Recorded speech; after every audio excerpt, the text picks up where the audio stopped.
Where do old Bibles go when they die?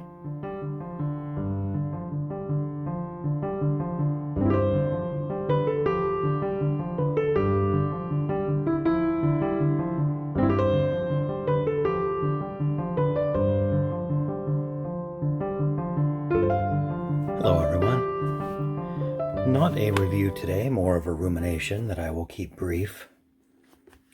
Very early on my channel, I released a video in which I discussed why I prefer pencils as the best marking tool for a Bible or book. And I listed a number of reasons why that is the case. One of which is pencil is, contrary to popular belief, actually more permanent than ink, at least until you don't want it to be any longer. It's light fast, doesn't change the chemical composition of the page, doesn't fade over time or bleed through. And then when you want to remove it, it is quickly and easily removed. But pertaining to the video at hand, another important reason to prefer pencils to pens or highlighters in your Bible is what happens to your Bible when you're done with it, or when its natural life comes to an end. Because, and I mentioned this in the previous video, when your Bible is full of highlighting on every page and marked up, and it's a wonderful, colorful circus of a text, what happens to it when it's no longer useful to you, when you pass on, say, or no longer have room in your bookshelf for that particular volume? I predict you know exactly what happens to those. If you donate it to a charity shop or some such, it gets pitched immediately into the dumpster, because a book that is colored through and highlighted through is no longer useful as a book. Leads me to the discussion today.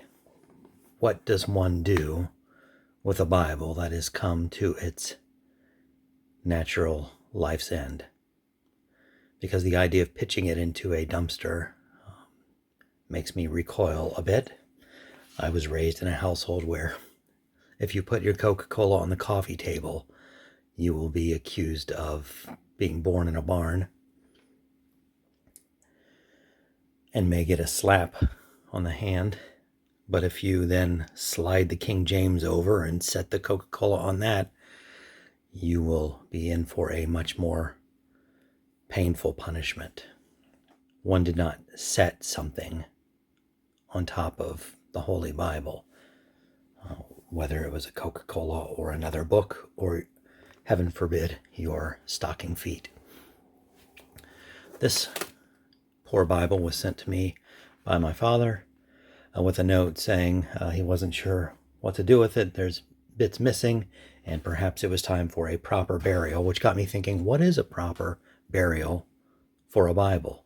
I live in small town Ohio, and very near to me, within 10 miles or so, there is a designated place, a receptacle, I believe sponsored and manned by the Boy Scouts, where if you have an American flag that is tattered and torn, you can bring it there for a proper and respectful burning.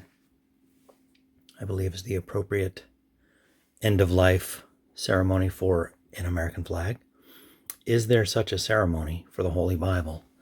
And at what point is a Bible ripe for such a ceremony?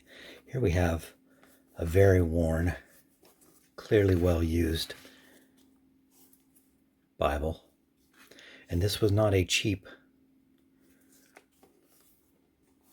made, cheaply constructed Bible. If you can see this, that is a Cambridge with concordance, leather bound, had gilded edges.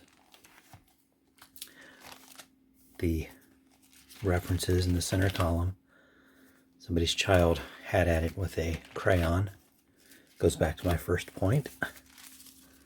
Maybe that's what began the downward spiral for this particular Bible. But you can see it's come completely unattached here in Genesis. If anyone knows if there is a protocol accepted by some church body? Do the Anglicans have an article pertaining to the disposal of a Bible? What does one do to respectfully lay to rest the Holy Bible?